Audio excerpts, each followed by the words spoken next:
All right, so there's not a lot of prep to do for Dark Age of Man, but there's always there's always work to make sure everything's in context for the next session. So mostly it's going over notes, and this particular Chronicles or sessions, this particular episode in particular, we are fast forwarding time 2 weeks.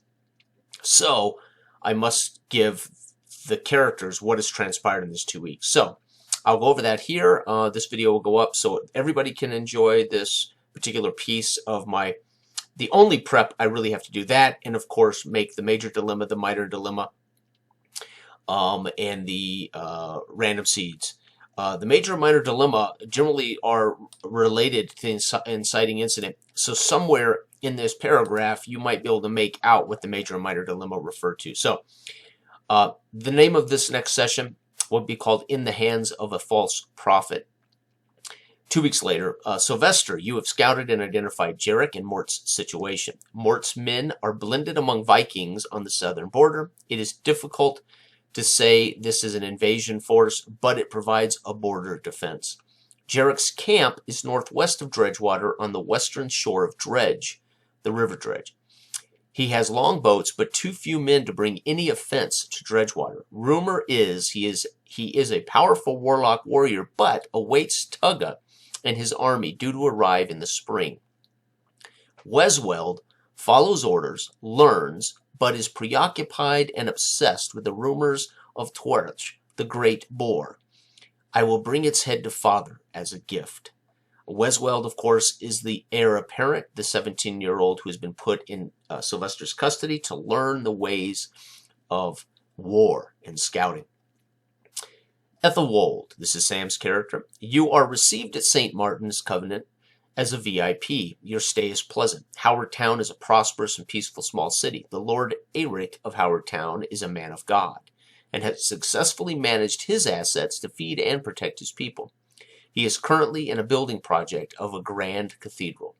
Brother Jeremiah and Sister Sophia are seemingly good Christian soldiers, and they appear to manage a comfortable and healthy convent for women. Rory and Sydney return to Dredgewater because Washburn has called all men to the war effort. You and Vidar enjoy some much-needed downtime, but must return without escort to Dredgewater. Vidar, not allowed to stay at the convent, as you are not a man of God. You are not a church member, so they would not allow you to stay in the convent.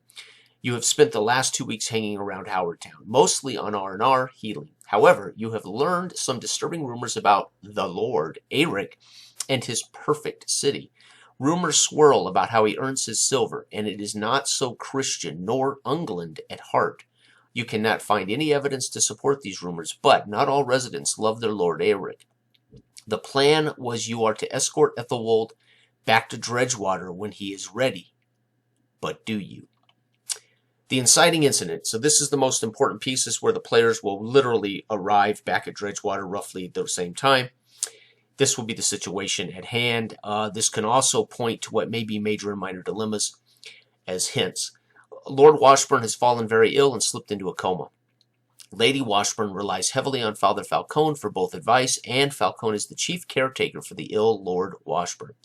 Lady Washburn has closed Dredgewater Palisade to all not already behind the gates, and has issued a pogrom on all non-Christians. It seems only the Washburn non-Christian soldiers have avoided being massacred. Pagans hang from every tree, and many of their heads line the palisade walls. Dredgewater is half its normal population, it seems. Jules and Dar and others are gone or missing. Maybe victims of the pogroms? Despite Jarek and Mort's poor offensive potential, Dredgewater is ripe for an easy takeover.